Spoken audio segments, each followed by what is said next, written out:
in today and as the big growth opportunities for them to address in the future? I believe that the PFA bottles and fluoropolymer bottles or beakers and labware and etc. It's a good area. It's a unique area in terms of the properties of the fluoropolymers.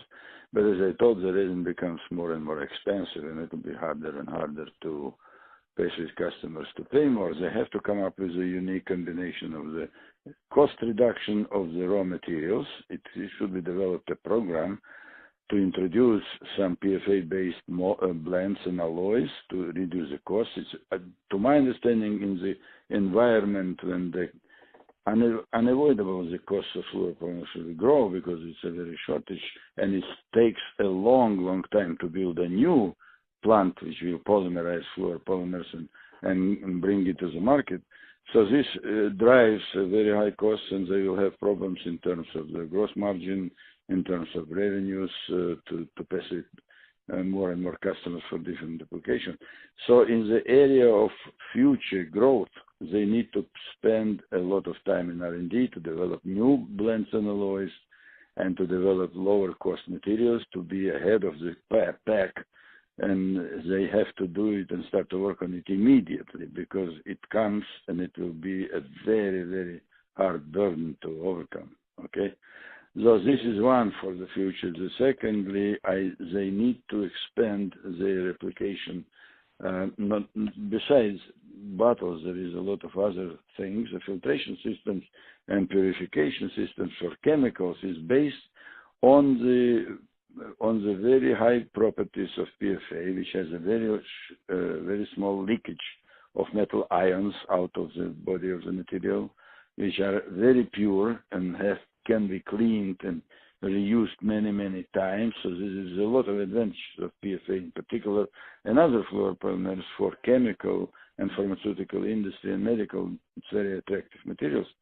But again, the purification is based on handling by these materials the chemicals which they are putting in the bottle, in the beaker, in the whatever, in a glass or whatever. So they need to explore and widen the chemical market, the chemical world, what kind of more expensive and very important chemical liquids they can recommend the customers to use their bottles for. So in other words, they have to expand the applications and not to wait until the customer comes to them and says, look, maybe we'll try this and that. I have a liquid which is very important to me and very costly. I cannot lose it because it's tremendously expensive. But let's try your bottles. They have to go in opposite directions. They have to come to the potential user and say, look, I have another system, another bottle which can handle such and such chemicals which you may become interested in. You understand me, Nicholas, what I'm saying? Yes. Is a little bit to reverse the marketing psychology. And this is important for their future as well. If they will only wait until the customer comes and says, maybe let's try your bottle, then they will lose time, they will lose the advantage and the superiority. They have to come and say, look, there is a liquid which nobody could keep in the warehouse. I can do it. I can storage it. I can.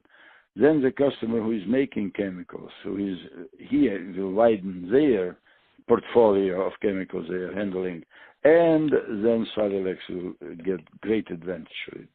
If they enter a new market, a new niche of the chemicals, then they will be again in front. They will be in the first line of the new applications.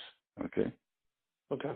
That's another direction in which they can grow and can maybe succeed with high probability. Then there is, of course, a problem is, as I told you, not only blends and alloys, but there is also a lot of high-performance materials which can be potentially substitutions for more expensive fluoropolymers. So the substitution materials, in other words, to widen their raw materials portfolio is absolutely crucial. All right? Yeah. That's a quick reaction. Of course, we have to think about it a little bit more in depth and, and a bit longer, and not a quick reaction, and not to improvise, but to get into the depths of their needs and niches which they can explore.